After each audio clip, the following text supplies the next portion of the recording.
Okay, we're good to go. Hi, everybody, and Happy New Year. So I'm glad that we're able to have this meeting today. I see we do have a full board quorum, so I'll declare we have a quorum. One just pre-meeting request. We've got a really full agenda, so we're going to try and keep this kind of tight to try and end on time. So bear with me, and let's try and be as succinct as we possibly can. So with that said, Jamie, Secretary's report, do you have things to say? Everybody got the minutes, and if anybody needs to make any changes, or you guys good with them? They look good to me. Any comments? Motion to accept? So moved. Second. All right. So moved. All in favor? Aye. Aye. Okay. All right. Clark, can you come in with the treasurer's report, please? Said I don't see Clark on the call here. I didn't see Clark on the Oh, list. okay. All right. Well, let's circle back to him if he appears. I'll try and track him down. Okay, I apologize for that. I thought he was on. Well, with this said, we're very happy to have Mary Davis Wallace with us today. And Ken, I think it was because you've gotten to know Mary somewhat better, that it would be appropriate for as you as the chair of the Arts and Cultural Committee, if you would introduce her to our group. Sure. Mary Davis and I met some time ago at Kawa Coffee Shop on 2nd Street, one of our favorite places. So I got to know Mary shortly after she came to work for the city. She's working in Steve Cover's office, which is why Steve is on today. She calls her position the Office of Public Art. I don't know whether Steve knows that or not, but anyway. Mary's name is Mary Davis. Mary Davis, not Mary. Mary Davis. Remember that, everybody. She'll smack it if you don't call her Mary Davis. Okay. Okay. All right. Mary is kicking off her career with the city of Sarasota by trying to develop a new public art master plan and create within that plan a process for the acquisition of public art, something we haven't had for years and years and years, and it has created problems for us, including me. Anyway, Mary has a slide presentation, 58 slides that she's going to do in 10 minutes. So, Mary Davis, you're on. Thanks, Ken. And hey, everybody, I'm so happy to be here. I say that every time I present, but I actually really like presenting, especially when it's about public art. It gives you a warm feeling, and I hope you'll leave today with a very warm, cuddly feeling about the City of Sarasota Public Art Program. So I did want to mention just one thing. You know, I joined the public art team here at the city with about 20 years, actually close to 30 years of design experience as a landscape architect, but also I've been in the public art realm for over a decade, and really feel like this is one of the best cities that I've ever been able to interact with, and that's a lot to do with you. So I wanted to thank you as citizens of the downtown for creating such a really beautiful place for public art. And I look forward to collaborating with you. So without further ado, because we're on a tight schedule, I want to go ahead and share my slideshow with you. Let me know when you can see it. Got it. It's up. Okay, good. So one of the things I'm doing is I'm kind of taking this show on the road. The reason I'm taking it on the road is because this public art master plan is going to be for us as the city. It's going to be your plan. It's going to be everybody's plan. So I have really worked hard to create a blueprint of the art and culture expectations for the city. And I'm going to just run through this very quickly with you. Mostly this slideshow is about what the plan is going to contain. I want to leave a lot more space in the back end of this presentation for your comments and for your questions, because a lot of what we are going to be talking about during this process is what you want to see from your city, right? So one of the questions that we always ask is, why do we have public art? Public art will contribute to our visual identity continuously, as it has for the last 30 years, and really since the city was a city. It created a city image, and it will continue to create a city image. It will create and continue to create civic connectivity. What we'd hope to be able to provide with this framework, however, is a stronger neighborhood identity, and that also affects the downtown neighborhood. And then lastly, of course, we really want you to be able to create and have joy and meaningful dialogue in the public realm. I've gotten some comment on this last one because people say, how could you have both? But you can have both. We're going to come up with purpose and mission statements during this process. I don't want to dig too deep into this because we want to rush through this a little bit, but the purpose is going to be to implement this plan and to ensure that the city's commitment to you and to support the growth of diverse, high quality and meaningful public art. So we're doing that now, but we have a ways to go, but I think this is going to be a really meaningful journey for all of us. This will get teased out a little bit more as we move through the process. We will also, of course, be aligning with our plans that we already have in the city. And one of those more meaningful plans is our city plan and our downtown master plan. We want to be sure that this framework acts as a guide and can coincide with the other guides that we have already in place. This is one of my favorite pieces. I don't know if anybody's ever been there, but who came up with the idea of putting a giant clothespin in the middle of a field? I don't know, but it works.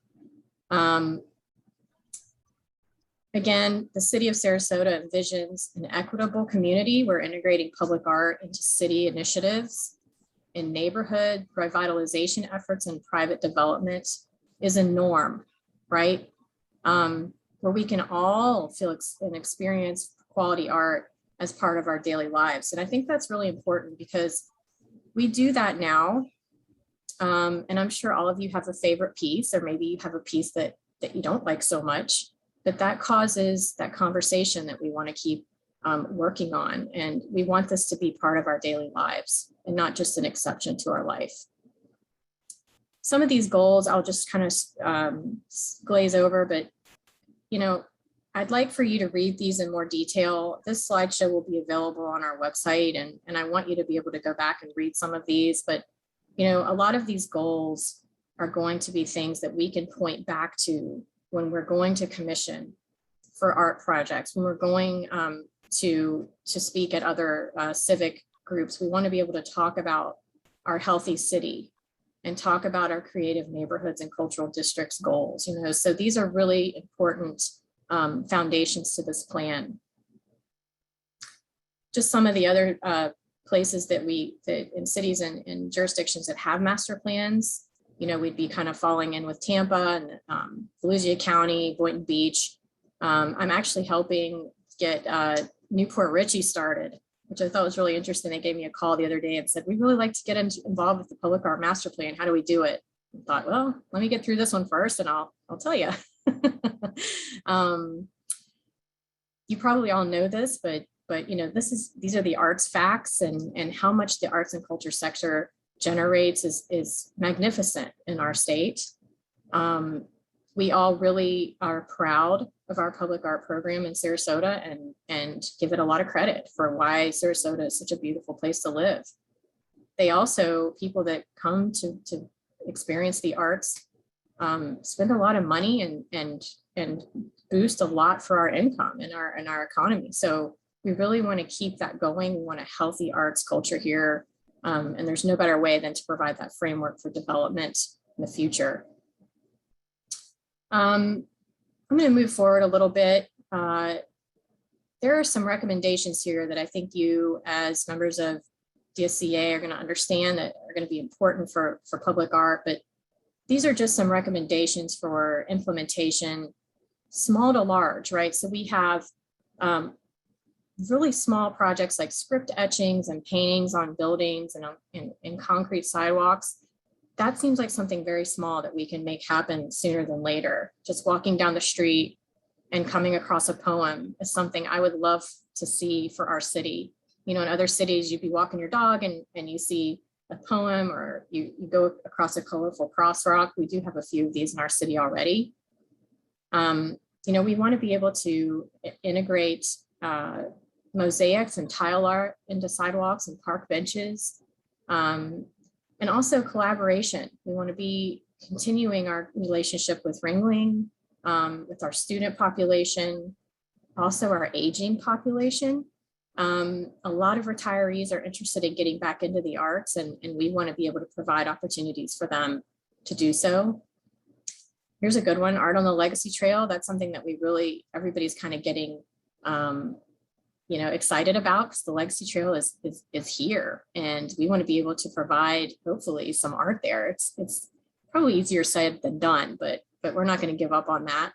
And then these are just larger, higher end, high level recommendations from, you know, a design perspective. We want to be able to place art in meaningful and discoverable and complementary to the existing landscape.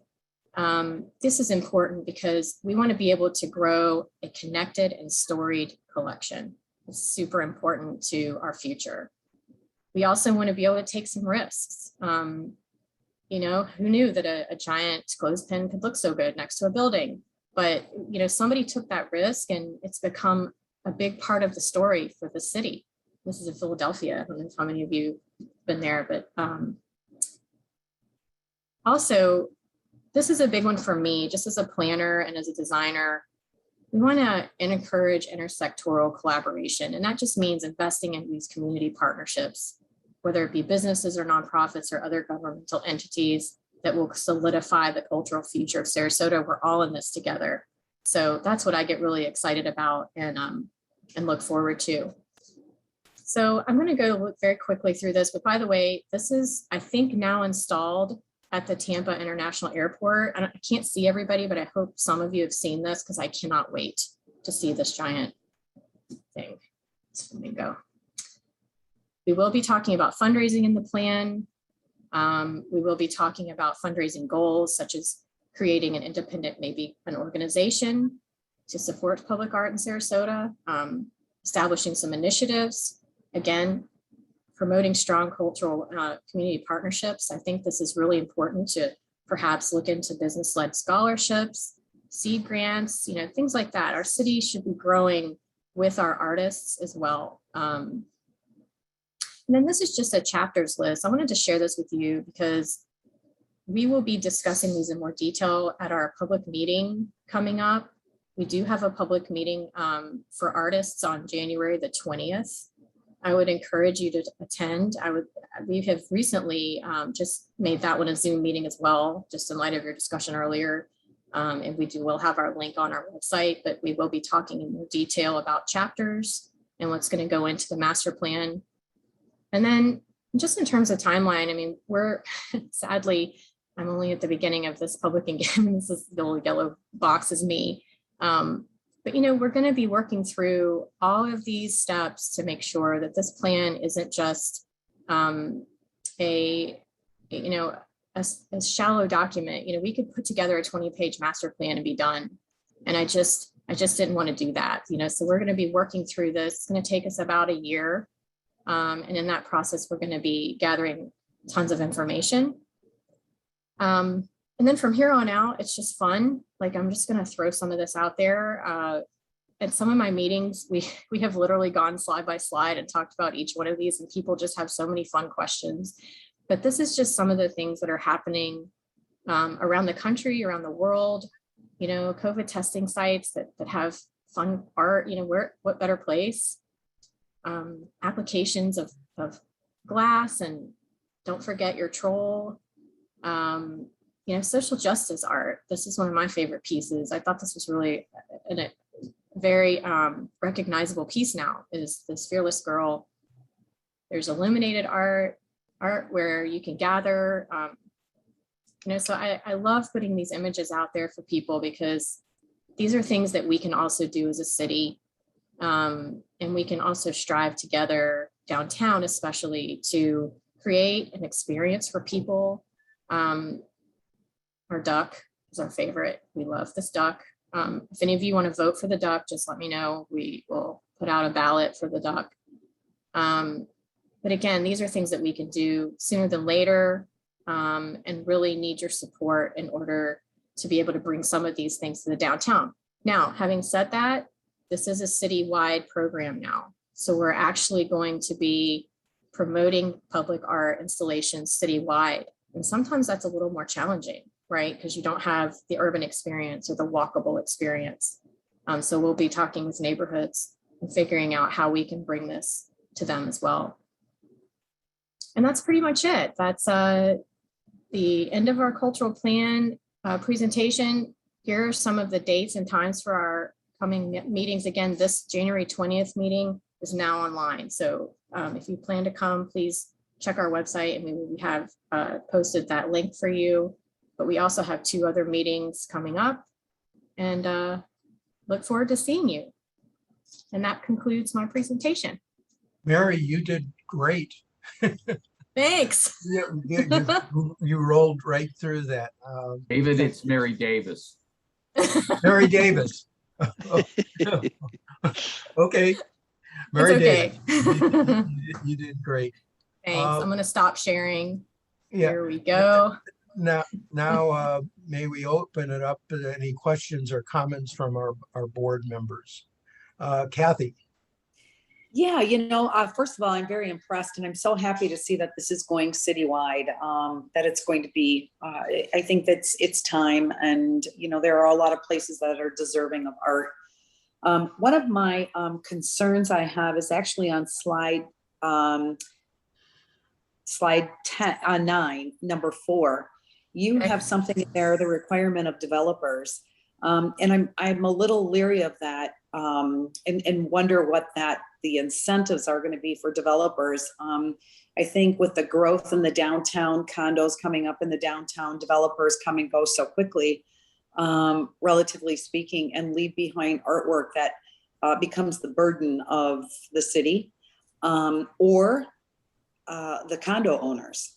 And it's not sustainable art. And I'm not quite sure what the requirement now is of developers to the city.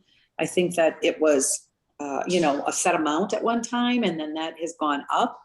But it's something that I personally am very concerned about, what those incentives look like and how, you're going to move that forward. I would suggest caution with that.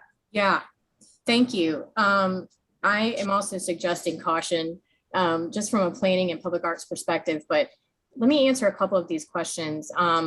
We currently have a 0.5% for art program where anything over $1 million, you contribute 0.5% towards the public art fund. Now, having said that, that's one of the lowest percent for art programs in the state and in the country. Most percent for art programs are 1%. Now we did have a lower, we raised the cap basically with the starting point to 1 million. Now we did have it where there was no minimum. And we removed that in order to get a bigger bang for the buck. And also I think because it's arduous to work with the contractor and a developer on a small amount. It's easier to help them through this process for the larger chunks of money, because we can fund things like the Roundabout program, which has been hugely successful. In terms of incentives, I think that what we need to be doing is understanding the value that public art provides to not only their development, but to the city that they're trying to sell for people to move here. Come live in our city. This is a certain opportunity for the public art genre to become not a side dish, but a real ingredient into the recipe of success for downtown and for economic development. So it's more or less about the conversation and also just being a part of it. But it's definitely ongoing, and thank you. Okay, and I see Alan, you've got your hand up. Yeah, Mary Davis, I'm really very impressed with the presentation and with the whole concept. It's a huge undertaking, which leads me to kind of a micro comment. You know, nothing succeeds like success. What I really loved about your presentation is there was a lot of whimsical art. There were things that people could just see and fall in love with and say, wow, that's neat. Yeah. Things don't have to be monumental. And I think by having that kind of art, and I know Seattle has it, I know a lot of places do, and you showed a lot. By having that kind of art, it's still art, but it's more whimsical, it's in locations that are unexpected. People are just going to get so excited about it that the program is going to take off by itself, because there'll be public desire for the program, not just passive, gee, it's nice to have those in the roundabouts. So I really would encourage the kind of thing that you use as illustrations to become reality in order to get all 60,000 people really excited, and their children.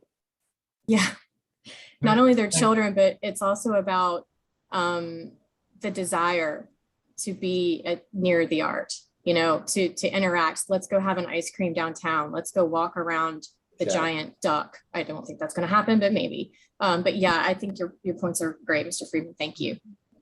Ken? I had two things. One is I didn't see a piece about public education. I think public education is very important in terms of art appreciation. We've had some problems in the city. For example, in Newtown, there was a major piece of public art installed in Fred Atkins Park. It was vandalized repeatedly and finally had to be removed and put in storage. Apparently because people didn't like the topic, the subject of the art. So we need a public education piece in this master plan so that the public can learn. Even my project, my diversity public art project, which was created by a renowned international sculptor, was referred to as garbage in public comment before the city commission in November.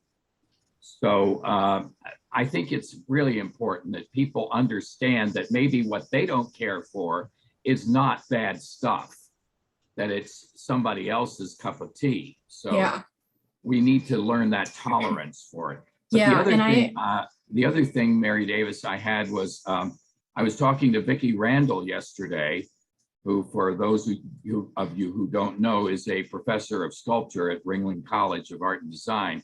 And she did not know about your meeting on January 20th. And so I sent her your slides and the flyer.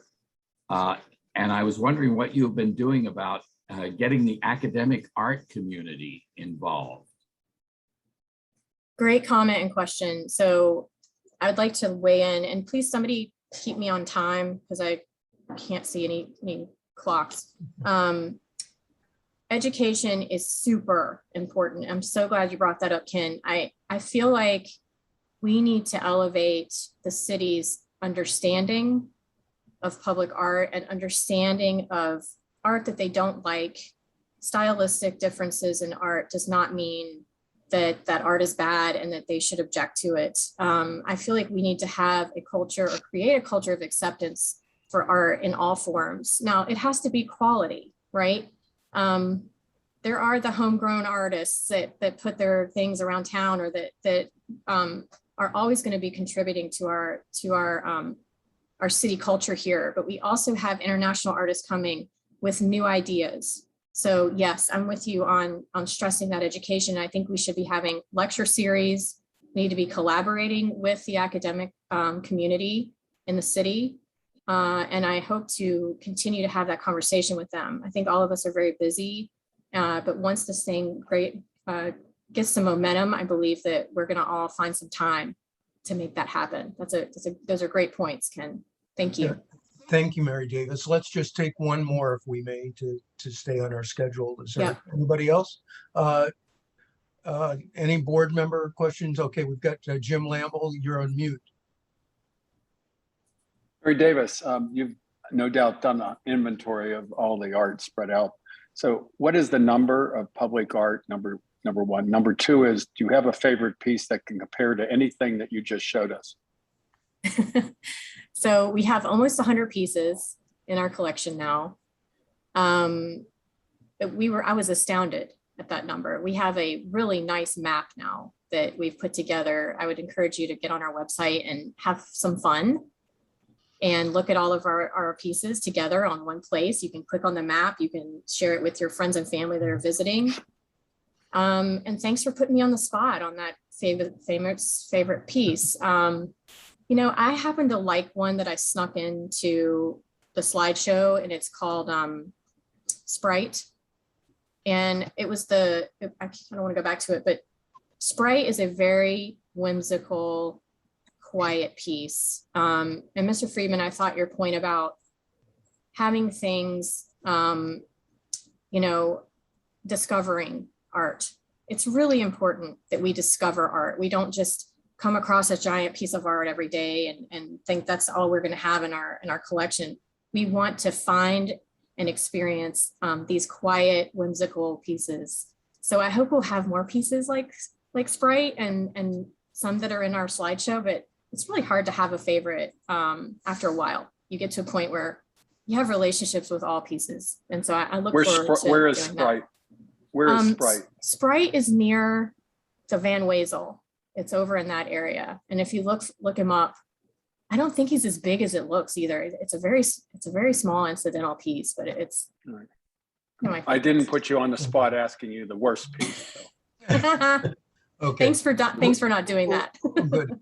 Mary Davis, thank you so much for being Absolutely. our guest. We look forward Thank you so much. Engaging DSCA is a very active association. We're accounting for about 70% of the city's population growth, and we just look forward to working with you and your team, and you know, pulling people together on some great ideas for our wonderful city. So thanks again. Thank you so much. And I'm going to respond in the chat while we're moving on. Okay. All right. Thanks, everybody. Clark, I see you are on the call now. Could we go to the treasurer's report? Have you got that? Could we sneak that in now, please? Yes. Yeah, our Sable Palm balance is $10,868.90. $10,868.90. Great. Any questions, anybody? Okay. Moving along, Jamie, under new business, we have meetings and events calendar, which went out in the board pack. Can you probably walk us through that, Jamie? I'll put it up if you like. Yeah, that'd be. And I was just going to give everybody a heads up. I have a bulldog back here, and she snores really loud. So if that's what you guys hear in the background, that's what. So basically, this is our 2022 calendar of events. Most of the stuff on there is going to be our board meetings. There's a group of us have a marketing meeting every month, and then we have our newsletters on there. Just some things I want to quickly highlight. March 24th, that's going to be our annual members meeting with the combined workshop with Jenny Rowe, the author of Restorative Cities. And then the next day, there's going to be a possible additional meeting with Jenny Rowe. So mark your calendars for that. And then especially important for our platinum members and our associate members, we have a couple dates set aside for our in-person event. One of them is going to be May 10th. You guys will see that on there. And the next one would be October 13th. Those are the dates we're targeting for in-person events. Fingers crossed we can all do that. And those are really the highlights that I have for the event schedule. Okay. Any questions about that from anybody? Yeah. Okay. Is there, Jamie, would you put on my condo challenge? Yes, yeah, we don't have that on there. Can we do that, Patrick, on this schedule? I can. Well, we were just going to discuss it, but we can discuss it now when we're talking about events. So, so this was in the packet that was sent out to the member reps and the board reps. And we want to encourage condos to start forming your teams. And the instructions are there, right, Ted, as to how to submit that to you and everything? You want to explain a little more? Yeah, everybody, would you try to find 3 people who have, where they may have participated last year is fine, but they can't be members of the club. We want everybody to be newbies, so to speak, so everybody's on an equal basis. And come down on the 19th of January, if you're available, from 7 to 9, and on the 26th of January to practice. And the event itself is on the 1st of February at 7 o'clock at night under the lights, by the bay. And the 3 teams, the 3-person team will have it'll take about an hour and a half at the most to bowl 10 ends. And then we'll have a few libations afterwards and the presentation of the trophy. So that will be traveling from condo to condo. I'm assuming that somebody will be able to take it away from Bob Paroli and the Broadway Promenade, but I'm not going to guarantee that. They had a strong team last year. So anyway, I would like to have everybody come down on the 19th and the 26th. You can bring your sign-up sheet at that time if you want to, with your $40 to participate. And if you want to send it in ahead of time, you can. The address is down there, is 809 North Tamiami Trail for the Sarasota Lawn Bowling Club. Anyway, thank you for this time. Great, thank you, Ted. Any Yes, questions? and those who were not there last we did this, it was a really fun time. Teams are welcome to bring coolers of your beverage of choice and enjoy the fun of the game. So, yeah, it was great fun a couple years ago, whenever that was. So, yeah, thanks, Ted, for working on that. Anything else on events? oh, I'm sorry, Not- we're going into application. Was it unless you want to talk about the Jenny Road now and then Yeah, events. you know, the Jenny Rowe visit. Jenny Rowe, as somebody said, is the author of Restorative Cities and Urban Designs for Mental Health and Well-Being. And I've distributed, I think, 25 or 30 copies of this, including to Mary Davis, who I think was pretty complimentary about it. And the author, Jenny Rowe, talks about a city framework. And what strikes me, having listened to Mary Davis, of how complementary the message of Jenny Rowe and her ideas are to that of the work that Mary Davis and her team are doing on art.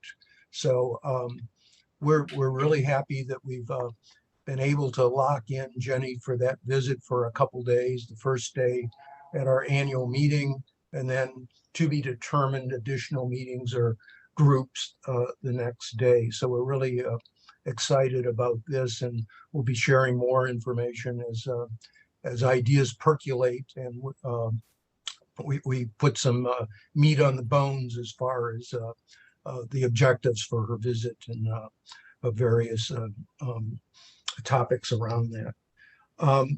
Leading into that, following up on that, Jamie has done a fantastic job on a grant application, a neighborhood grant, and we've got just a couple of the key pages from this. This is for a $3,000 grant. And Jamie, could you talk to us about this? Jamie has really done a fantastic job of researching similar grants that have been successful and talking to others who are grant writers. So Jamie, talk us through what you've done here, please. Yeah, so like David said, we met with Nancy Kelly, who encouraged us, kind of helped us and walked us through this process of what they're looking for and what they're not looking for. So we kind of took that to heart. And then she also gave me an example from another condo and their annual members meeting. And that was one that actually got approved. So I kind of modeled what they did and tailored it towards what we're looking for.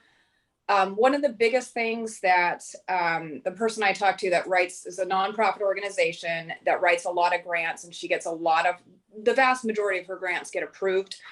Very clearly, she said, get to the point. Less is more. Be clear and concise. Long-winded sentences almost always lose the reader. Write in short, hard-hitting sentences. So I kind of try to take that to heart as well. I noticed that the other grant that was approved, everything was kept in the box. We don't need extra pages. We don't need to explain the DSCA. We don't need to explain all the accomplishments. You just need to answer the questions and get to the point. So that being said, that is what I attempted to do here. So if you guys want to just take a look at it when you have time, keep in mind, we're not trying to rewrite this whole thing. Again, we're trying to keep it in the box, keep it short, keep it sweet, answer the exact questions they ask without going on and on and on. And again, that's what I attempted to do. And it is due on the 28th. So I'd like to have it in long before that. So, and that was for a $3,000 grant. They also said, make sure that your the budgeting and the numbers are all correct. We did have, there is a section on there that does involve some of the people that I haven't spoken with yet about labor hours. We had to start the project by a certain date, and we had to have the volunteer labor ending approximately, it can even be like Patrick uploading the video to YouTube. Clark, I did include you in there for a couple hours.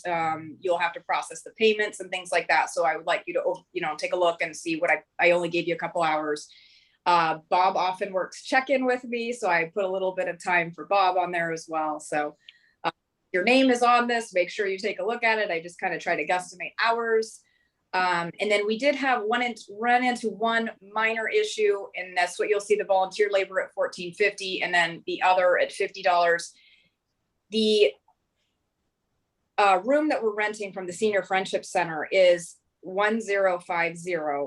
And because of that, we're looking for $1,000 on the room rental and $2,000 for Jenny. So we were $50 over.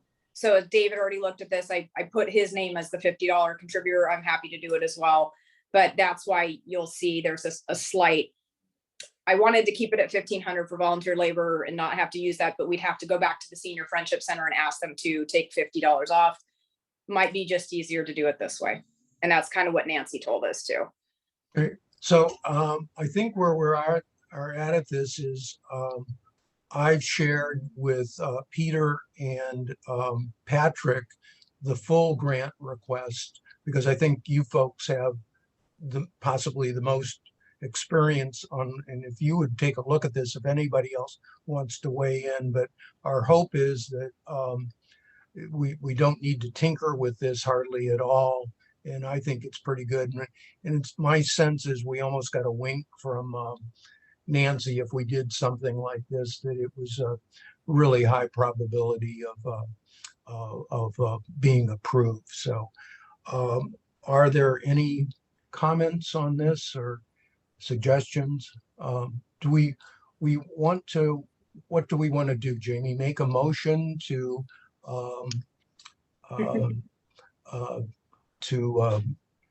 proceed with the this application,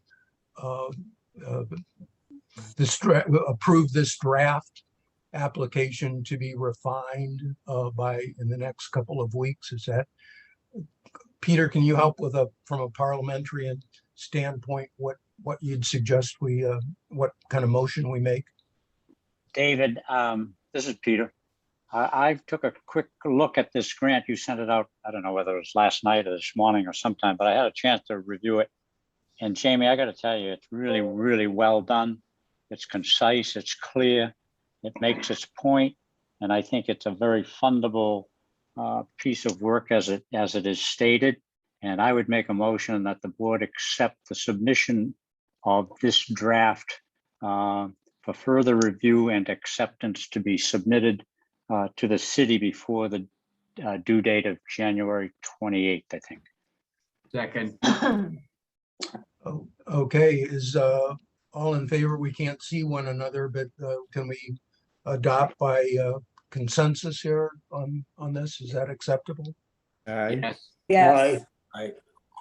Oh, okay, well, good. And Jamie, again, so well done, and I appreciate the effort on it. I know you put a lot of thought into it. The next matter on the agenda is the 22 budget. And boy, Joe, I really want to recognize the work Patrick has done on the financial side of things and with the associate members and the bird dogging of people, and the revenues show the fruits of his labor. So Patrick, take it away and show us some pretty good news here, I think. Okay, so this is pretty close to what we had presented as a draft to the board at the December meeting. And part of what I had as an action item was to refine the estimates for our social media services that we're using Parsons Media to work with us on that. And so we came up with a plan that's basically, we expect we'll keep it within the targeted limit here, but we left it on a adjustable basis so that as we find a particular project that we need to have more time spent on it, and if we have some additional revenues that we see in the budget, we can afford that, then we have the flexibility to do that. So that one would be adjustable, and we'll be working on the website integration in a manner that would allow that to be done partially, at least hopefully throughout the year. So those are the only real major adjustments. I must say that right now, in terms of what we put in the budget for number of members, you see there the estimate was 20 at the platinum and 3 at the gold and 14 at the silver. Let me take you down here, and this is where we are right now in terms of it's actually 20 plus our liaison for the platinum. We have 11 gold and 10 silvers. And so we expect that our revenue targets will be exceeded for the year. And already most of these were renewals on the 1st. And so we have right now 62% of our condos are paid up in full, and 77% of the associates are paid in full. So I think we're very good on the collections right now. A number of these are ones who are simply the process they have to go through to have things approved and then filed away, and whoever has to pay it, et cetera.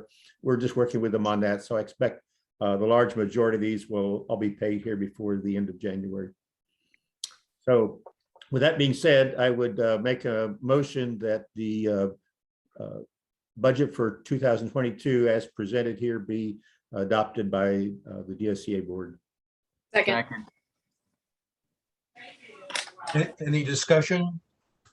I got a quick question, Patrick. Yes. Where'd you put the DSCA? Is that under dues and subscriptions, the $200? Over the CCNA? Yeah, the CCNA, I'm sorry. Yes, that's under somewhere we have expenses for. Dues and subscriptions? Dues Yes, and that should be subscriptions covered under in there. expenditures.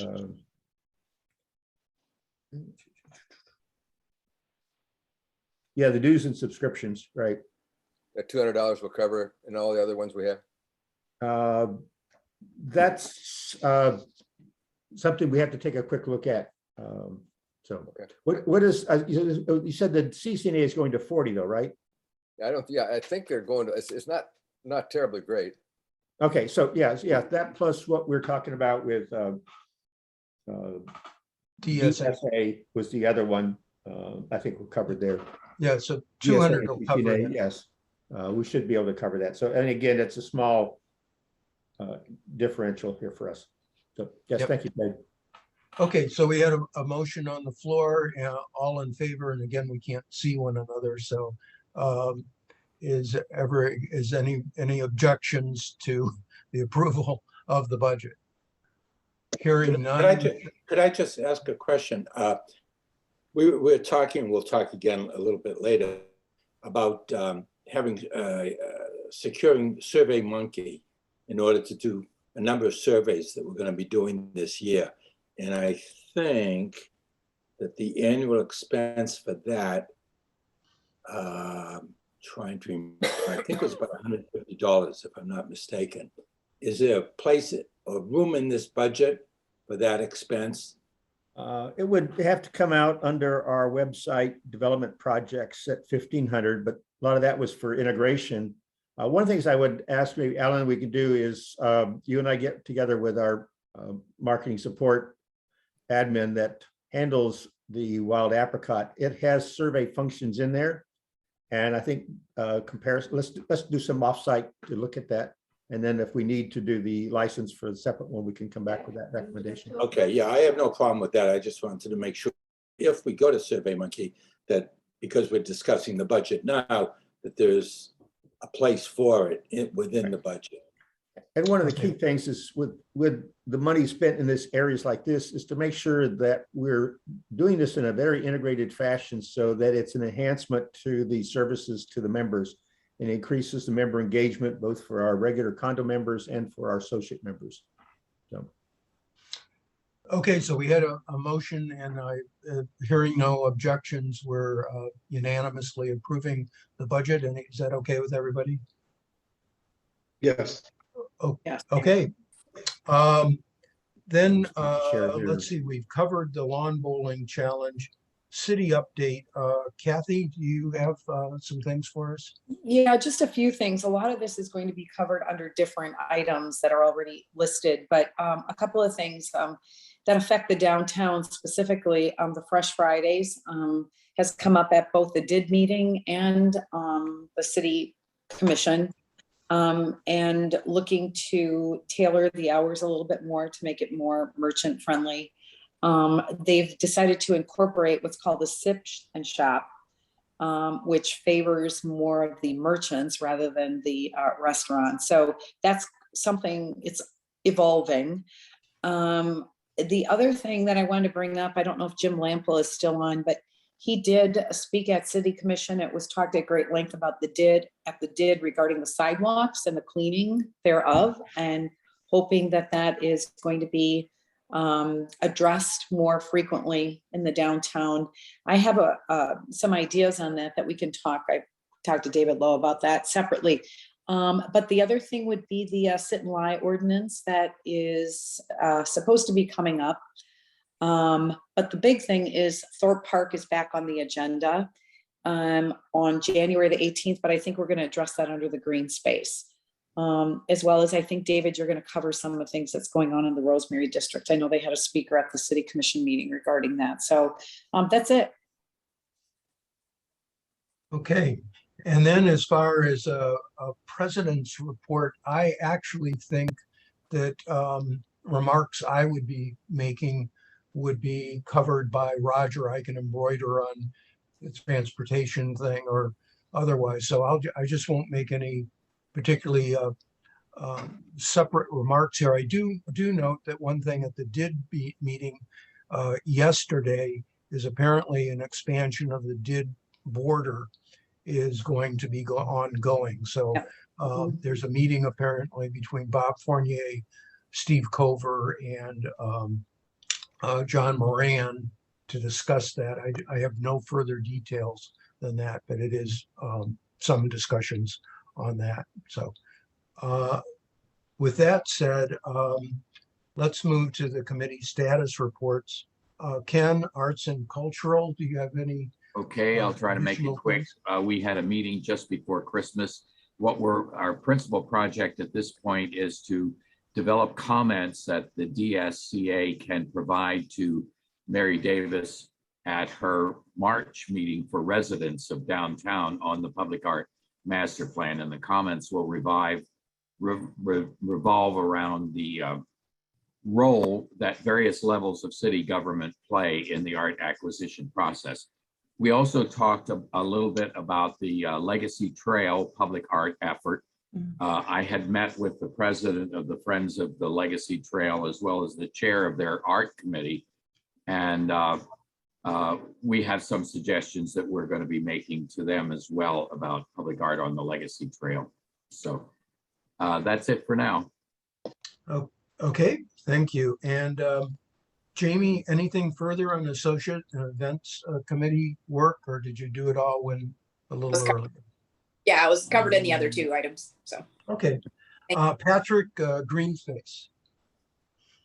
Sure. Well, the two I wanted to quickly talk about that were highlighted there by Kathy had to do with, yes, the Thorpe Park, and that is coming back up. Let me quickly share with folks that this was the letter that we had sent back in December. The board had authorized that. So when this was an item on the agenda for the city commission, we had sent this letter in support of retaining the park as a park. So if it comes back on the agenda, David, I assume your request would be to go back and speak on this again, assuming, depending on exactly what the nature of the agenda item would be, correct? That would be my recommendation. I know that CCNA intends to weigh in on this. They wrote a much stronger position paper to the, on this a month ago. And speaking with Lou Costa, it's my understanding that they continue to feel pretty strongly about this. So I was just wondering if there was any discussion on this. I guess I know CCNA was inclined maybe to talk about the money being offered was too little. And my point of view is this is really very little about money. It's about the concept of preserving and even expanding open space in our greater downtown area. So is there any discussion on this, or anybody have a concern about DSCA weighing in on this? No, I actually, I'm getting the, for people who sided with the developer on this or looked forward to having this come through, I think there's been a realization that there wasn't a lot of forthcoming information and misleading, perhaps, especially after the last commission meeting where all of a sudden they just decided to request to have it pulled.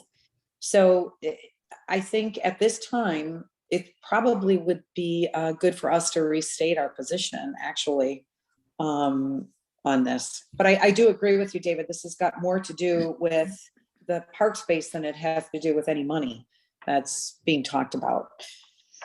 Yeah, and at this point, again, we have not, this matter was continued from the last meeting. So we have not seen the developer's presentation, but the advanced material for it talked about it taking essentially about 50% of the current park space. So yes, the continuancy, I think, just made it more contentious. I believe that there will be a lot of people at the mark there to talk against this, and hopefully there will be other people that will be there as well to speak to this. But the plan has changed since I've seen the two renderings.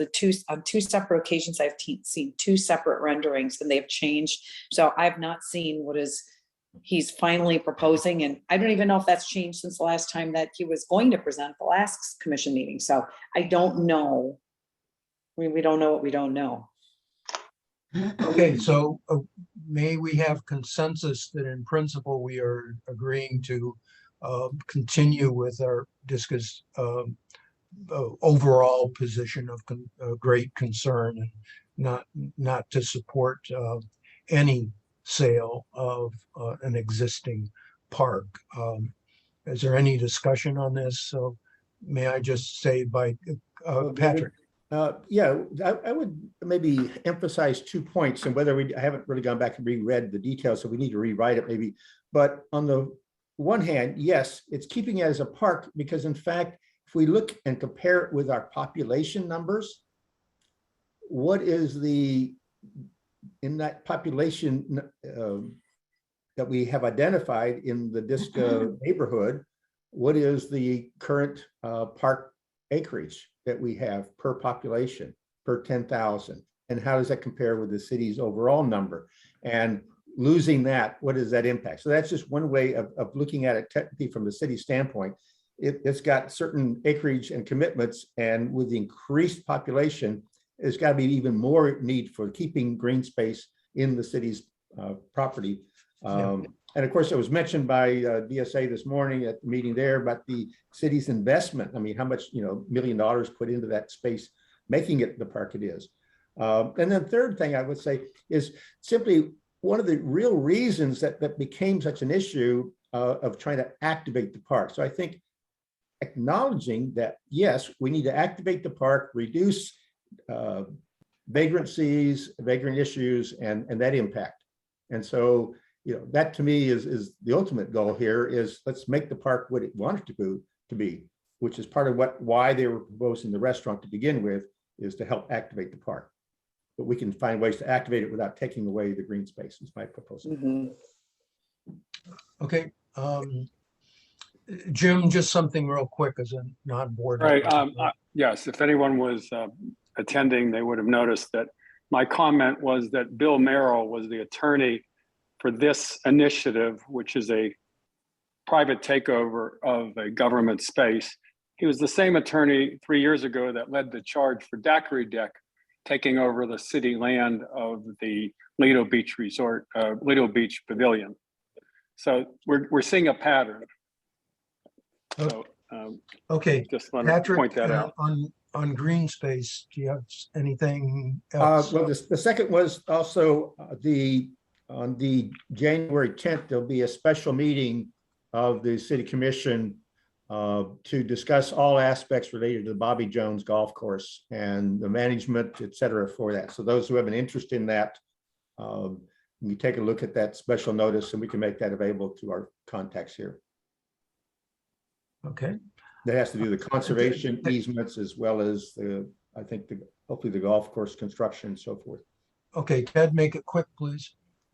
In regards to Bobby Jones, if anybody wants to have a preview of the 10th meeting, on the 6th of January, the prep board is reviewing the same material. Okay. And Patrick, then that's it for. Yes. Okay. And then moving on to you, Peter, on the homeless committee. Just two things. We'll be moving forward on last month's discussion with regard to the education program. Now, the second thing is that the point in time count for Manatee and Sarasota County will occur on Monday, January 24th, starting at 3 p.m. and conclude on January 25 at 3 p.m. I'd like to just, excuse me? Somebody. Jamie's not muted. Okay, so at any rate, I will, Patrick, send you the memo on how to sign up if you want to volunteer for any of these activities. They need two sets of volunteers. One is to go out and count the number of individuals in the various places where the homeless would be spending their time on those days and nights. And the second would be for data entry.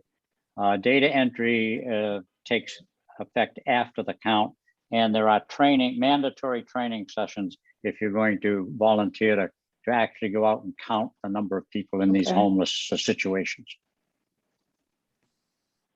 David, I know this isn't a homeless issue, but could we ask Peter to give us a quick update on the Charter Review Board and what's happening, where we are in the process? Okay. Sure. Well, David, that's if you allow, I will. Yeah, sure. If you can. I'll try to do it quickly. We have a charter review meeting on this coming Monday, January 10th, in which you may be interested to just go on the city website and pick up the background materials. Bob Fournier has put together several memos. I haven't had a chance to look at them in their entirety yet, but he is drafting language to implement some of the recommendations that we're making with regard to commissioner salary, the election of a mayor, which you may have seen in the Sarasota Herald Tribune was described as a weak mayor, and it is a weak mayor, but for a number of good reasons to have a weak mayor. And I think I would be more ready after the January 10th meeting to discuss where this is going. We've made a number of proposals that have been accepted. When we see the language, we'll get another chance to either massage that language, take that language out or approve the language as we're moving forward. I would suggest that you zoom in or attend the meeting on January 10th and be a firsthand recipient of the information. Great, thank you. Moving on then, Roger, Transportation Committee. You're muted, Roger. Thank you, appreciate it. Two things. First, the construction of the Gulfstream Roundabout. The Fruitville Roundabout is operating at 50% capacity because of closure of one of the southbound lanes as part of the Gulfstream Roundabout construction. As a result, when there is heavy southbound traffic on US 41, there are backups on Fruitville Boulevard and on southbound US 41 Tamiami Trail. We will be asking FDOT if they can speed up construction of the southbound leg to reduce congestion. Secondly, Boulevard of the Arts and US 41. Is Anita there by any chance? I'm sorry, she's not. May I send you to her? Okay. Boulevard of the Arts and US 41 intersection.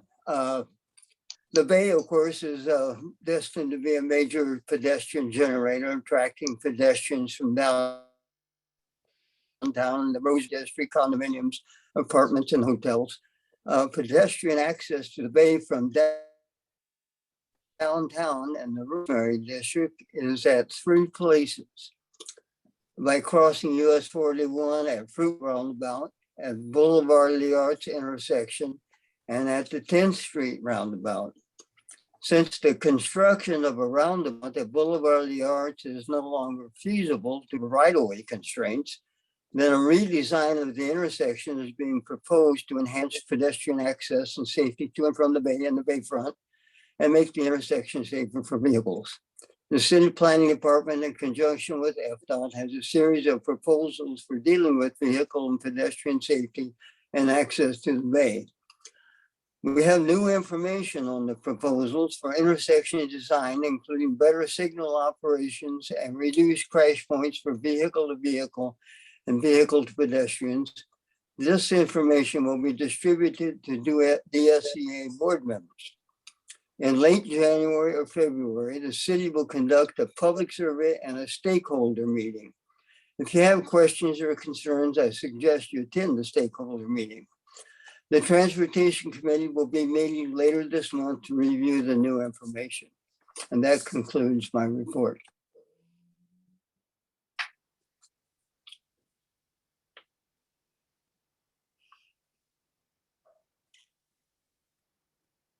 David, you're muted. Where'd you go? Okay, there are 3 major streetscape projects that have been of interest to DSCA. One is David, are we going to the electric vehicle? Yeah, sorry, yes, we can. Would you like to do that now? Oh, yeah, I mean, part of the Transportation Committee report. We've prepared a electric vehicle charging station member survey, which has been sent out to you on the board now as a supplementary mailing just a couple of hours ago. This draft has gone through several iterations. I would, of course, welcome if anybody has any additional comments. I don't want to spend the time now, but if when you review it, if you see anything that strikes you, send me an email and let me know your thoughts. Brevity is the essence of these surveys. So we certainly don't want to expand it beyond the 12 or 13 questions that we have. But I think this is pretty broad and pretty well encompasses all the kinds of questions that all our members, all condos would be interested in knowing what their peers are doing and what obstacles they may be facing and what vendors they may be using. So I think in that respect, it's pretty comprehensive. I'd welcome any comments in the next week do want to proceed with getting this out. And with respect to that, as Patrick and I just had our little mini dialogue, we have to discuss whether Apricot is the right vehicle or SurveyMonkey to get this out. Both apparently, I know SurveyMonkey and apparently Apricot have the mechanism for consolidating and correlating this information and cross-referencing the information to get a very good comprehensive report. Who it's going to is also going to be discussed by the Transportation Committee. Typical first thoughts would be that it would go to building managers who would probably have the best handle on this, but there may be others who would be equally appropriate. But in any case, if you would look it over, any comments, you have my email address, let me know. And to the extent that those comments are compatible with what's already there and works, I'd be happy to try to incorporate them. Thank you. The time, by the way, for getting this out would be sometime in February. Okay, just one thing I might add is the city is also looking at installing electric vehicle stations throughout the city on a paid basis, and they think there may be some federal money to help support this effort. A map has been shared of some potential locations, and I think Alan and the group will also be possibly inputting to that. For example, there was no station for the Rosemary, and we've got some ideas at the RDA for possible locations for a publicly available charging points. The thing I started to talk about was there are three important streetscape projects, I think, to DSCA: Boulevard of the Arts, 10th, and the breaking news is Main Street. And at a DID meeting a week or 10 days ago, Steve Cover presented to DID, and the city is now kind of, I'm going to call it fast tracking, or certainly moving to a front burner concept work for a redesign of Main from Gulfstream to 301. And part of the thinking here, according to Steve's word, is to have some designs moving forward so they are, so as to speak, shovel ready. So Main Street, which they appear to be throwing some serious money behind this. We know the degree of controversy there may be in some of the concepts, but they are going to move ahead with coming up with alternative concepts for input. With regard to Boulevard of the Arts and 10th, I'm happy to report that it seems like that concept and design work is moving ahead, and there's some indication that public input is going to be sought during the month of February in the form of workshops or whatever. But all three projects are, from a design standpoint, moving ahead. And we hear Nick Patel, the chief city engineer, everybody's using the term shovel ready. Let's get some projects shovel ready. So when and if various pots of money become available, that they can be activated at that time. So I think this is, in my opinion, pretty significant and spectacular news that these projects are moving, from the talking process to getting something done. I also note that FY23 budget discussions are going to kick off in the next few months, and the job I think we have is to ensure that those projects be considered for CIP money in the FY23, 24, whatever cycle. So that's the transportation news I wanted to share. Any questions? Okay, and then moving ahead, Drew, on zoning, do we have any news on that front? Yeah, I was hoping to have no report, Patrick. David, and I want to really thank Mary Davis, Jamie, and Patrick for their upbeat presentations, and Alan and Rogers. I think that if we ignore the fact that there was a man shot and killed on Main Street at 1:45 a.m. on January 1st, what are we doing as a downtown Sarasota condominium association? Says I heard the shots. People I know who lived in 1350 heard the shots, and people I know in the Mark heard the shots. I saw many, many beer trucks and many, many stands along Main Street. We're selling drinks. I don't know. Do we take a stand here or do we just ignore it? Peter, by the way, it's no longer homeless, it's unsheltered. Thank you, David. Okay. Let's, I'm not sure how to react to that, but certainly that what happened at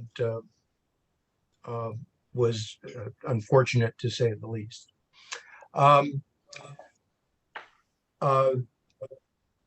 The one thing I would add, I guess it's zoning, is the primary grid street map.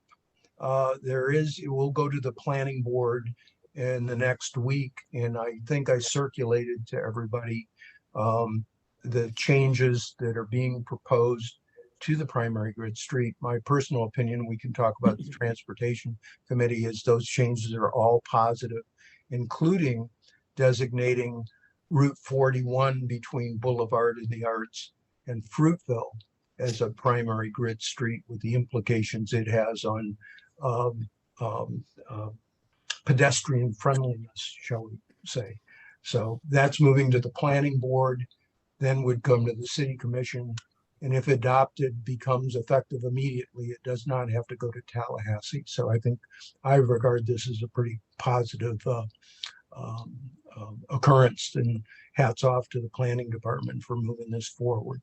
So, David, pardon my ignorance on this subject, but could you, in a few sentences, just define a primary grid street? Patrick, help me out here. It's a primary walkable, bikeable street where they want to encourage more walkability is the reason for the designation. It has nothing to do with primary for a vehicle. Those are more artery and minor artery feeders, et cetera. In a more engaging, wider sidewalks, window facings to the street versus a solid block wall. What would be a secondary street by comparison? Well, if you want an example, Alan, just walk down 41 from where you are, cross Boulevard of the Arts, and the Bulda took two big lots on either side of the alley. The first side is primary. The other side of the alley is secondary. If it's primary, that means it can only be set back maximum 5 feet from the property line, which is typically where the sidewalk ends. If it's not a primary grid street, I believe the maximum setback is 20 feet. So the problem was that that occurred both there with the Bulda as well as I think with the Weston, that they were not able to set back further without going through some major conditional change, et cetera, because the code required, that was what the code is in downtown Bayfront. So consequently, when we take up all the rest of the lanes with cars, there is no room for any amenities, no trees, no shade. So consequently, what you're experiencing on there is north of Boulevard of the Arts, you have the old code where you had way setbacks and trees planted between the cars and the sidewalk. And south of Boulevard of the Arts, you have the new code where it's cars, sidewalk, building, no trees, that's it. So I see. Thank you. That's the difference. Primary is not necessarily generating the walkability as it should, and that's what we're trying to look for, is the code not only designating streets, but does it take into account the need for shade in a demonstrable way So that's going to be one of the considerations I think has to be really looked at in that changes to the code. So it's more than just which streets are designated, has the code really been edited, the definition of what's required such that it can achieve the walkability that's necessary.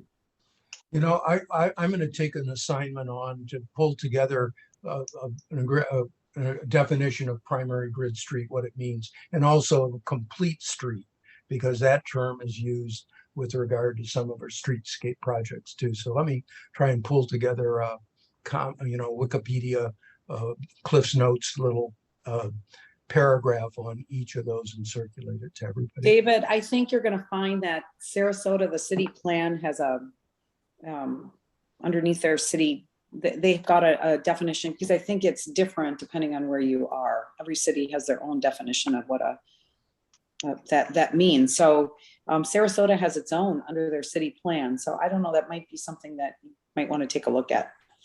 Okay. All right. Then Bob, Bay Park Conservancy, anything there? I really don't have anything to add. I haven't gotten a construction update yet for this month. But if I may, we want to start to do the DSCA survey again. And I'd like to ask anyone who has any ideas of change. We'll start reviewing what are we going to reuse, what maybe we can take out, and see if there's anything we want to add to it. So if you will, over the next week or two, take a look at the survey that we did last year and make some notes and shoot them off to me, and we'll try to incorporate them. Okay, thanks, Bob. CCNA, Ted? Yeah, just a sec. The CCNA did meet on the 3rd of December. We had a presentation or a discussion about the home share. Evidently, that's going to come up in the February sometime in the commission. I think that the DSCA needs to make some kind of a position on that as well, on the home sharing, seeing that will affect our downtown hotels. I think pretty directly.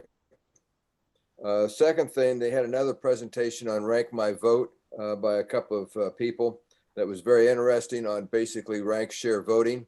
That may be something also that you may want to have as a presentation for a future DSCA meeting. And I'd say that's pretty well it. Okay, the only thing I would add is at CCNA meeting this Saturday, Mayor Aurora is the yes, guest speaker. So it'll be interesting. I'm sure he will get some very interesting questions. It'll be an interesting time to hear him speak, and I'm sure he'll be asked about Paul Thorpe Park and other matters like that. So, additionally, if anybody'd like to, that it will be a Zoom meeting. If anybody wants the Zoom link to it, please drop me a chat and I'll send it to you. And Ted, I'll work with you on suggested remarks that you would make, like we've done in the last couple months. We'll get together on coming up with some summary. As far as the Rosemary District goes, I talked about Boulevard Arts and 10th on the park. They keep saying that the demo of the buildings is going to occur, and then there's another red tape thing, but we're moving ahead to try and get those buildings demoed and sodded. I'm hopeful that might be done in as soon as a month, but it keeps getting pushed out. But as far as the Rosemary, I think that's about all I've got. Any questions about that? Just on the Rosemary District, I'm loving how they are pushing forward with their farmers market on Thursday nights. It seems like it's really gotten a lot of traction, and I've attended once. I don't know who else has attended, but it's pretty cool. The third Thursdays, they've turned out to be great events, and tremendous credit to Anand Palagar, who's the one who's been organizing it. The Rosemary District Association's been in the background, but they're great events, and we get a heck of a lot of people there. So thanks for mentioning that, Kathy. That's because it was always raining on Tuesdays. Yeah, Thursdays have been luckier. We had a beautiful evening the last time. Then I think that moving on to Platinum Associates, Kristen, can you step in here with between you and Jamie, kind of talking to us about it and introducing folks? With Sure, I can hopefully, step in. Hi, everyone. Happy New Year. Thanks for having us. Just want to say I love the whole movement with bringing awareness to the art, programs. I think it's great. And thank you for sticking on and listening to the Platinum members. We're happy to support the DSCA, and even with the increases, we're happy that we stayed full this year. So I'm excited about that. There's only a few of us on though today, so I'm going to go ahead and reach out to Bradley Rothenberg. Did you want to say something new about angiocentery this year? Or no? he's muted at the moment. Okay, I'm going to circle back to Bradley. I see Donna McComb is on with Cadence Bank. Donna, did you want to say a few words about Cadence?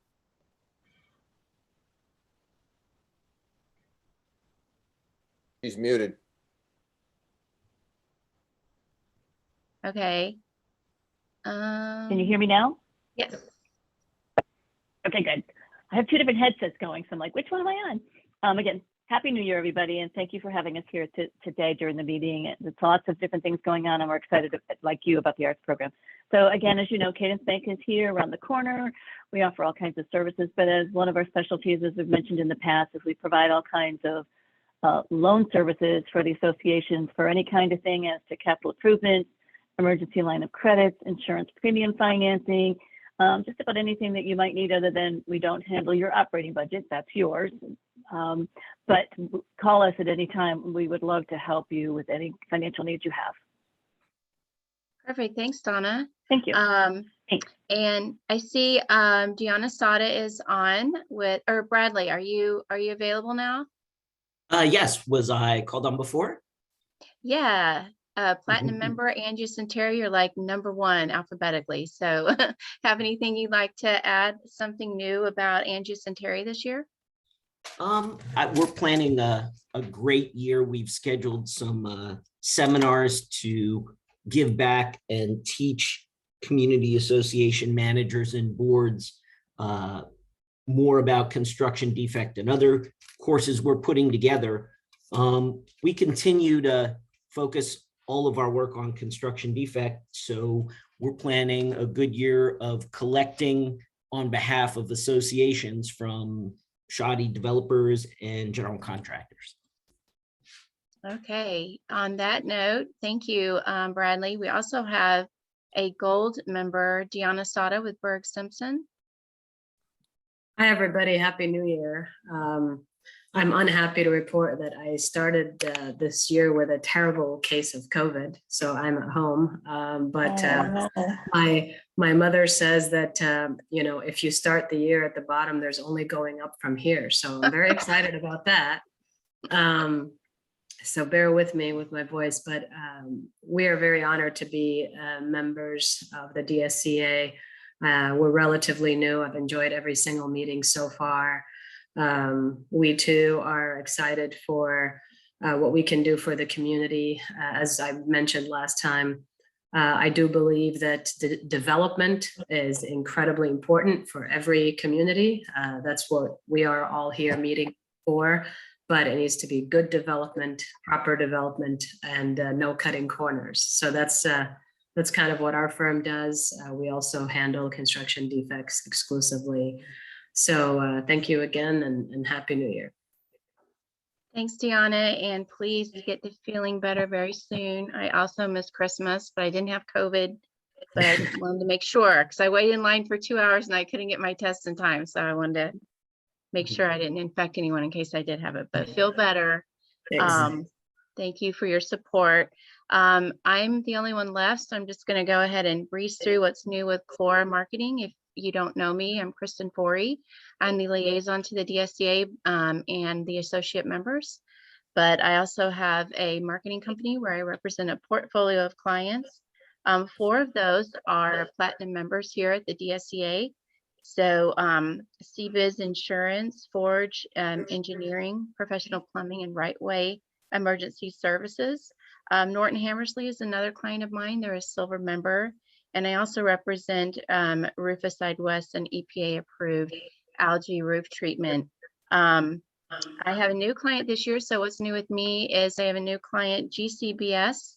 They are Gulf Coast Building Services, and they started off with dryer vent cleaning, but are actually also a full service commercial cleaning company. So I know they'll be getting a lot of business this year, and I want to help them do that. I've encouraged them to join the DSCA. So Patrick, you might see a new gold member coming on board. I have my educational events every month. Now they're moved to Michael's on East. You should see the posting of those luncheons and the flyers on the DSCA website. I was just texting my girls to see if they did that, and I think they probably just did it in the last 5 minutes. So it's on there now, hopefully. Also have you have another gold member on the line here, Dominic Catalano from the Pickleball Club of Lakewood Ranch.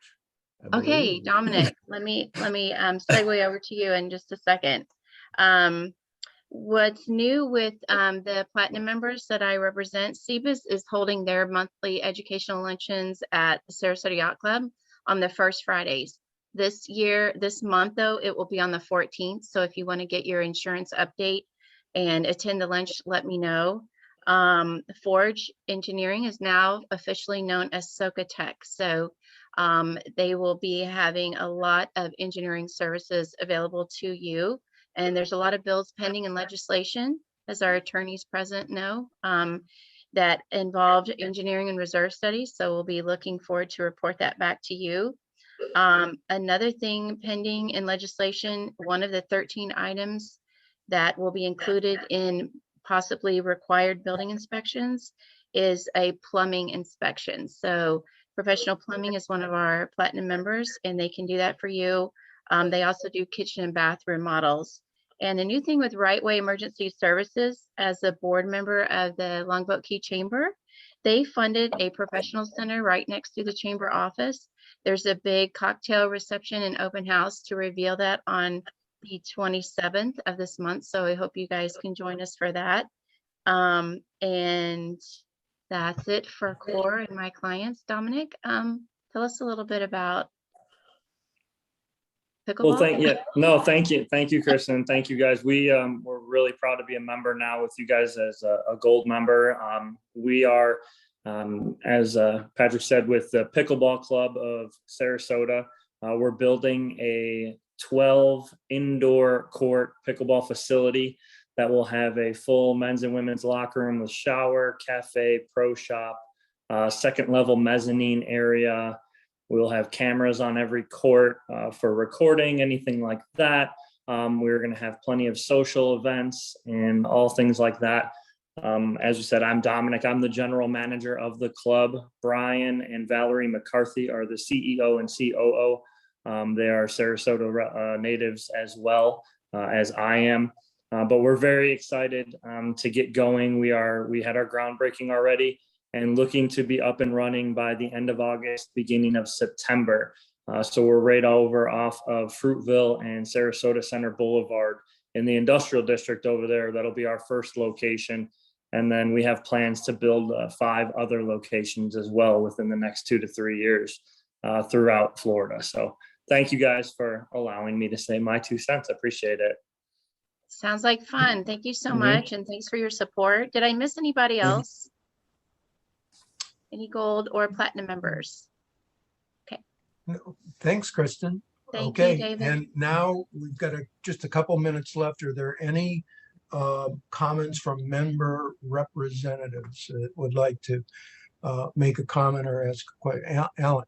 Yeah, could I just tell you an experience I had that might be useful to all of you going forward? Yesterday, my wife and I went to get a COVID test. We went to the dog track, and it was a 3 to 4 hour wait.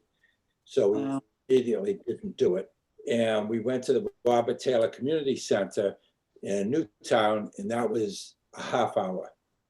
So Wow. if anybody is in the market for getting a quick test and not waiting 2 weeks for a home kit, Robert Taylor is the place to go. Very efficient, very quick. My wife got her results back already today. I have not heard yet, but there were thousands of So Wow. Alan, is that rapid testing? I believe it is rapid testing. Yeah, yeah. You know what? I'm embarrassed to say I didn't even ask Okay. because I don't have any symptoms. I wasn't particularly concerned, but I'm pretty sure it's rapid testing. I don't think they do rapid testing at Robert Taylor. No. Well, Might that check just into that. that just proves how wrong I can be.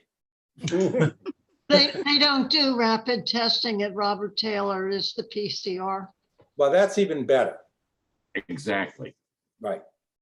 Okay, back to member comments. Any member representatives with any comments or questions? Do we think next month is going to be a Zoom meeting as well, or do you think? Boy, that's a good question. I can't foresee an in-person next month, but how do people feel about that? I mean, aside from the fact that I just told you I had COVID. Yeah. I think to be continued, but my vote at this point would be a 80 or 90% chance that we want to continue with Zoom at least for another month and see how things settled out. We did circulate my COVID charts with your backup materials. The result, the data from today wasn't available a couple hours ago, so I haven't updated it. I will, and we'll share it when that new information becomes available. I can get it into Excel. But anything else? Okay, Ted. The prep board, we had a very extensive meeting on the new playground that's going to go into Bayfront Park and the new splash pad. To look forward to that to come in the future. It's going to be a shipwreck theme, and it will be quite fun, I think, for the kids and for all your grandkids as well, for you older guys like myself. But it's an amazing. They're going to put a fair amount of money into Bayfront Park and make it a really first-class place for kids to play. Okay, with that, shall we talk about our next meeting Wednesday, February 2nd? Most likely to be Zoom, but to be confirmed at a later time. But thanks, everybody. Shall we call the meeting adjourned? Thanks, everybody, for coming and participating. Thank you. Stay safe, and everybody